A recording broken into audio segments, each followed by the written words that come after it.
Welcome to Revenue Talks, the show where we get real about what it takes to build pipeline and drive expansion as a go-to-market team. I'm Justin Keller, the Vice President of Revenue Marketing at Drift, and on this show, I'm here talking to folks across the entire go-to-market organization, which means marketing, sales, and customer success, about how they use conversations, technology, and cross-functional alignment to build more pipeline and drive expansion. Because revenue, it's everyone's business now. Welcome back for another episode of Revenue Talks. I'm Justin, and today I'm joined by Kevan Lee, who is the SVP of Marketing at Oyster. And if you don't know, Oyster is a global employment platform that enables companies everywhere to hire people anywhere. I love Kevan's career trajectory. It started out in sports writing, then a somewhat natural progression into content marketing, and now he runs entire marketing teams, scales them through hypergrowth. And having spent some time in sports writing, I assume one thing Kevan knows a lot about is team sports, which, let's be honest, is what go-to-market is. So I'm very excited for this. This is probably also going to out me as not knowing a whole lot about sports if we get into sports metaphors. But Kevan, thanks so much for joining me on the show. Of course. Thank you, Justin. This is great. I'm excited to chat with you. Me too. Maybe before we get into all the nitty-gritty, something on your LinkedIn profile caught my eye, and it is that you also teach a growth marketing course, at Boise State, which is wild, because I hear complaints all the time, and I'm one of the people surfacing these complaints, is that in graduate level marketing, they teach you nothing like that's current or relevant to today's marketplace. So like, can you fill us in on your syllabus a little bit? Yeah, absolutely. That's why this course exists. So as part of this unique program that's about design and innovation. And so my course on growth marketing, we call it growth hacking, is one of the courses. We also do ideation and design. We do analytics. We do emerging technology. And so it's all these really cool kind of cutting edge topics. And then mine is basically, it's called growth hacking, but it's a mask for like a digital marketing curriculum. So the students get to come up with their own company from scratch, put together a business plan, a website, and then I run them through a channel strategy for how to grow it. So it's fun, and it makes me feel smart because I get to tell them like the beginner level stuff that they don't know anything about, but it's easier for me. So it's a good boost to my ego too. That's awesome. And what are the kind of student reactions? Like, I mean, is this something where, I don't know how long you've been teaching this, but do they go on to have cool like tech marketing careers? They do. Yeah. It's really, I mean, it's been really mind opening for a lot of students. Like they come into college with this expectation that, here's my career and it's on this path. And like you saw from my LinkedIn and background, like I have a very non-traditional path into marketing and tech. And so it's really about mindset. I think giving them that permission to learn this mindset, to adapt these basically growth marketing, growth hacking techniques, and then apply it to whatever they're interested in is just, huge for them. Like I've had students come up to me afterward and say like, I thought I was going to do this thing after school and now I want to go and do this thing that I really love. And that's, means the world to hear that stuff. Yeah, that's got to be really, really fulfilling. Like I've honestly pitched to my local university, hey, I would love to just like, even if it's one class, like let me sub in and teach kind of like marketing fundamentals, like current, tech marketing fundamentals. And they're like, no, we're good. But that was something like I just wanted to like, I mean, it's so hard to hire, find really talented young marketers. And so it's awesome that you're doing it. What made you want to go and do that? Well, like my background is non-traditional. And so everything I've learned in marketing has been learned on the job, kind of learn as you go. And so I've been really grateful for the folks who have taken time to teach me all these things. Like, I mean, those poor souls, I knew nothing when I got started here. And so to whatever degree I can give back and can help in that regard, like I'm here for it. And I want to make that, part of how I spend my time. I love that. All right. Well, now I'm ready to go to school. Everyone listening to Revenue Talks is ready to go to school with you. So I was snooping around, and one thing, so I absolutely love that you did this, Kevan, is you have an interview with yourself on your Substack. And in that you talk about, your role at Oyster, but about how the entire go-to-market team shares the company's revenue goals, which I fully applaud and endorse. Can you break that down for us? Like, what does that mean to you that the go-to-market team shares the revenue goals? And bonus points if you can turn that into sports analogies that I tried to understand. Yeah, of course. So we like to think of our go-to-market as one big team. And so there's two go-to-market leaders. It's me, SVP of marketing, and then we have an SVP of sales and partnerships. And so he and I are very close, obviously. And I think we both experienced jobs in the past where those two teams were almost competitive against each other, which just did not create good environments, did not create a lot of success. And so we think of us as one big team. We share budget, we share goals, we share projects, campaigns. Like we're just kind of all enmeshed together. We're in it to win it, for better or worse. Kind of the way I would think about it, I think I'm going to tell you a sport I don't know a whole lot about is F1, it's like Formula One racing. And so you have someone like in the car, driving the car, then you have someone else like on the sidelines, coaching the person through the turns and pit stops and all these different aspects of it. And so it's kind of like that tag team relationship where you have us kind of swapping roles and doing different types of things all for the same goal. Maybe another way to think of it is like doubles tennis. We're both on the same side of the court, doing the same thing, taking turns hitting the ball back and forth, but we win or lose together is kind of the idea behind it. So like from an org structure, it's probably pretty typical, but I think a lot of it is like how we work and how we think together, which makes the difference. Hey, it's Elizabeth, the producer of the Drift Podcast Network. I hope you're enjoying this episode of Revenue Talks. If you're looking for even more go-to-market best practices, check out our ebook, GTM Lab. You'll get go-to-market hot takes and secrets from the industry's brightest minds on how to ignite every phase of your strategy, giving you even more ways to energize your marketing and sales efforts. Give it a read at drift.ly/GTMbook. Now, back to the show. So I'm coming to you from Indianapolis, home of the Indy 500, and I think we've got a lot of motorsports. So that actually does resonate with me. I get that metaphor pretty well. How did you get there, though? I mean, was this like a natural, when you joined, was it kind of like, all right, let's be friends, let's pull in the same direction, let's start a doubles tennis team, or did it take a little while to kind of build that bridge and find that partnership? I think we both had been burned by it in past jobs. And so coming into it, it was a bit easier of a sell to say, this is the type of culture, the type of team we wanted to build. I was fortunate at Oyster. So I joined, and one of the co-founders is a really great marketer and had built some of the foundations for me. And so he kind of had instituted this general culture of sharing and collaboration. So that was easy for me to jump into. And a lot of those relationships and expectations are already built. But if I were to do it over again, I think it would come back to, making sure that sales and marketing are in the same room when it comes to decision making. Like if I'm the first marketing hire, can I be involved in making that sales hire and vice versa? Mm-hmm. So in this case, our salesperson was already here and I came in second. And so making sure that he had a voice in that hiring decision and had a strong say as to someone I can work with.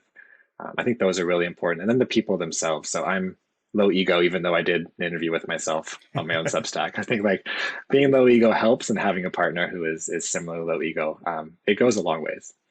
Yeah. And for the record, I don't think that was a high ego move. I think that was like, it shows emotional awareness and like self-awareness. So I think I took that in the best spirit.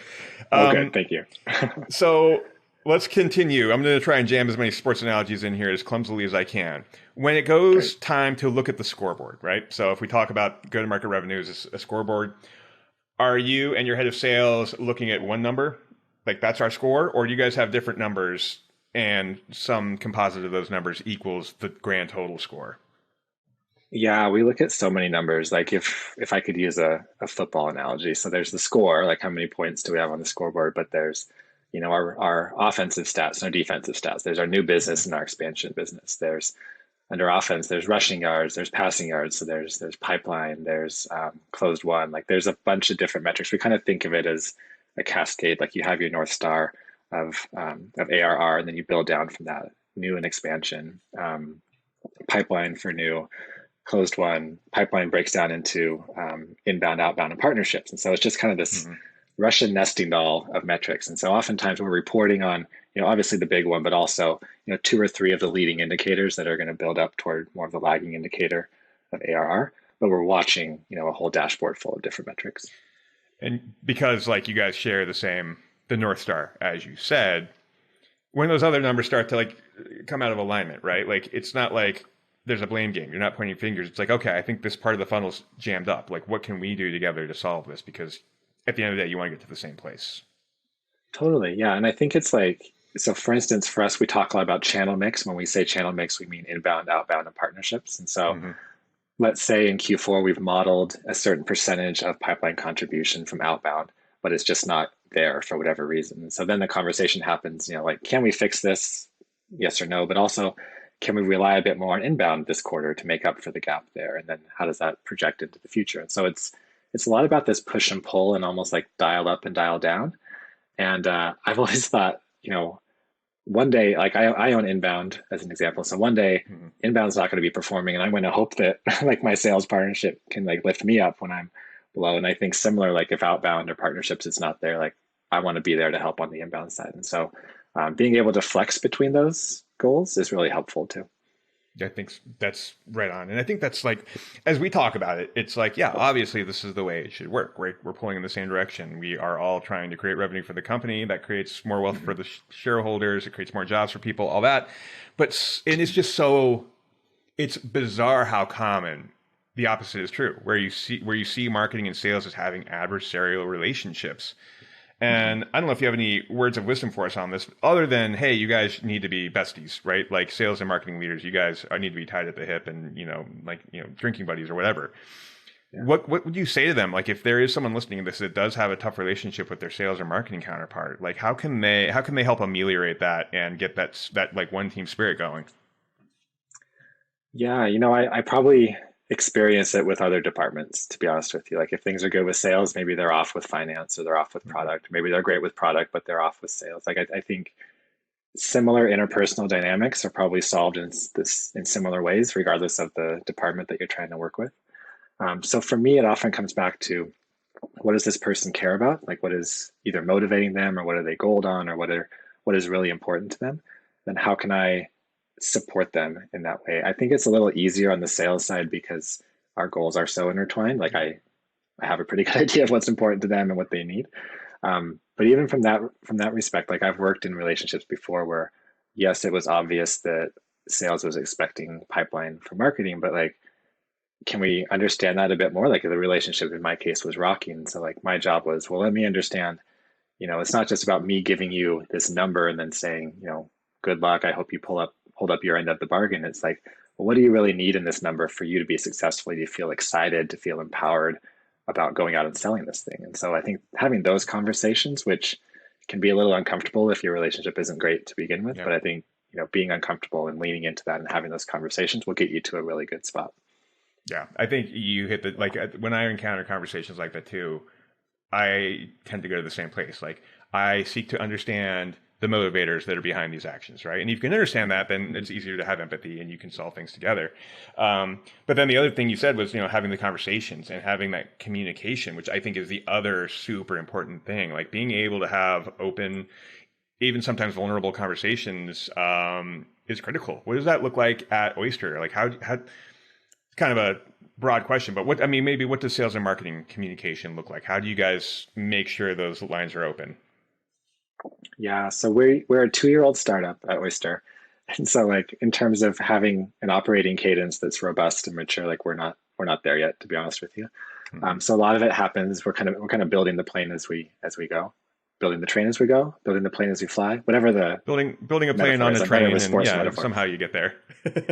There you go. So we're going to get there. But in the meantime, what it looks like is I have a weekly one-to-one with my sales counterpart, and it's just a very open conversation. Part of it is about connecting as people, which helps, and then going into whatever the big challenges are. We started to institute QBRs, so quarterly business reviews. That's been really helpful to do that work. We have a private Slack channel, which is just for our commercial teams to talk about some of the bigger challenges they're facing. And then we are a very asynchronous culture. And so we have Asana as our project management tool. And so we have some really wonderful weekly updates from different parts of our go-to-market kind of machine in terms of how things are going, and easy, quick status updates of on track, off track, at risk. And that really, all together, that gives us a pretty good view into it. And then just as things bubble up, we try to catch it as soon as we can. I think the weekly cadence of the async updates is one of the best ways that we're able to see those things ahead of time. Yeah. I think that is so important. We go to exhaustive lengths here at Drift to tell whatever relevant marketing updates we've got for our sales team, just so like no matter like which way they turn, they get hit in the face with it, because I think it's easy to avoid those things, especially when we're I think a little bigger than you, and getting that message across to so many sellers is difficult. But then as soon as someone does get that message, all of a sudden you're the bad guy. Like, why didn't I know about this? Or how long has this been happening, right? Yeah. And so there's a bit of CYA in there too. But the point stands, right? Like that communication is absolutely critical for people like yourself and me. If we can pivot a little bit, this is a question I always love to ask. A, because I think it makes people squeam a little bit, and B, because I in the bottom of my heart know the answer to it. But in your position, you're responsible for growing Oyster's brand and their brand reach, and it is always impossible to tie revenue to brand, right? But when it's happening, people feel it and they say, okay, this is working. Even then, it's not tangible. How do you go about thinking about investing in brand, and do you even think about the ROI on brand investments? Yeah, unfortunately, I have to. I would love to not be able to to think about the ROI for it, but we're not there yet. I've been very fortunate at Oyster. Like there is a high belief in brand, and so I feel like I have permission and a certain amount of commitment from the company to go out and do cool things. But I also feel a lot of responsibility to show and prove the value of it. So we went through a couple interesting things lately, like as everything has shifted kind of in 2022 in terms of the economic landscape. Like we used to have brand as this company key result around expanding our brand reach, expanding our brand awareness. And we pulled that off of the company level key results and replaced it with an efficiency metric.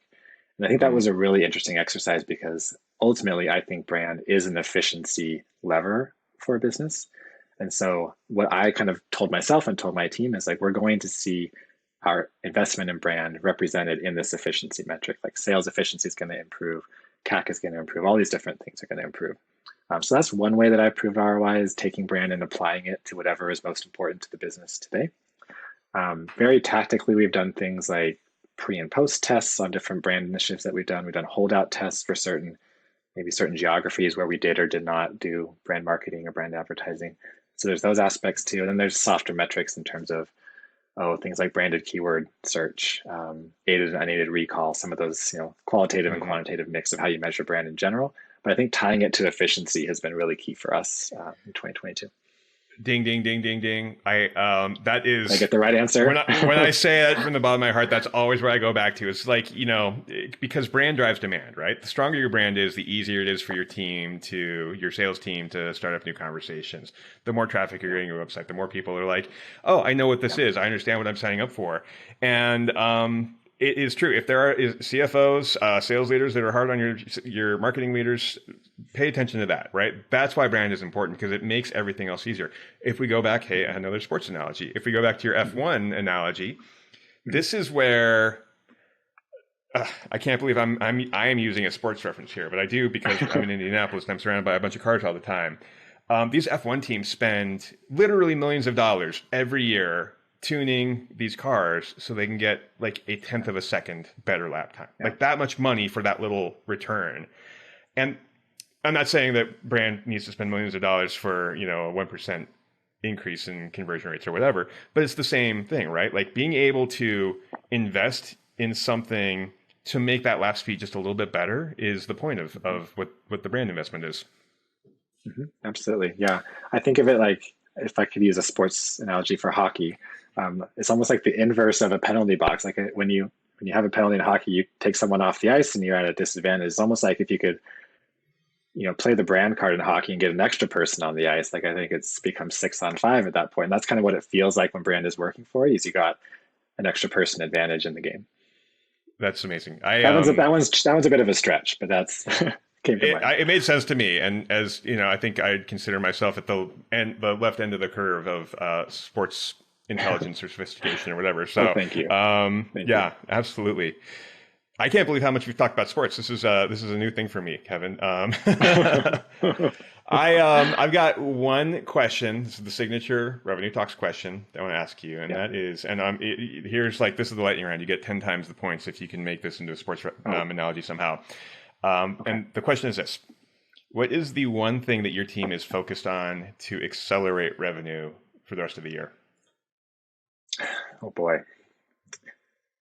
I feel like I'm going to cheat and say more than one thing. So the way I think about our options for accelerating revenue, I think about how we can acquire, how we can monetize, and how we can retain. And monetization and retention are really key for us. So not that we're not doing those things, but The answer that comes to mind is on the acquisition side.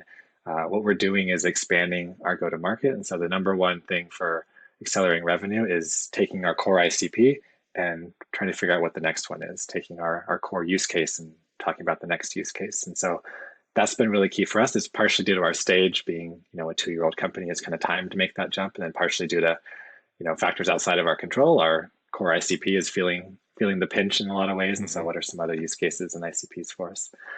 So that's the plan. Maybe you could think of it, to go back to football, we're taking a very core playbook and we're adding some new plays to the playbook and hopefully going to score some touchdowns before end of the year. Yeah. I mean, it goes back to efficiency, right? Like you're trying to take what you've got already. How can we repurpose it? How can we reduce the drag coefficient on our car so we can go a little bit faster, right? What little tweaks can we make here? What new, I don't know. This is the end of my sports analogy. But that makes a lot of sense. And I think as a 2-year-old company, it's all about being nimble, being scrappy, and kind of figuring out how to find those efficiencies wherever you can to help you grow faster. Totally. Yeah, we're trying to build the foundation to build the team so that you can bring in these other layers of, now we can go after this persona, now we can go after this geography, but on the same foundation of what we built. And so I think we're at that stage. That's awesome. Kevan, it has been a pleasure. I've learned a little bit about sports today. I've learned a lot about sales and marketing partnership today. It was a pleasure having you on Revenue Talks. Everybody, Kevan Lee from Oyster, thank you so much for joining us today. Awesome. Thank you, Justin. Thank you so much for listening to Revenue Talks. If you liked this episode, please consider leaving a review wherever you're listening. You can connect with me on Twitter @Justin Keller and the entire Drift Podcast Network at Drift Podcasts. Remember, revenue, it's everyone's business now.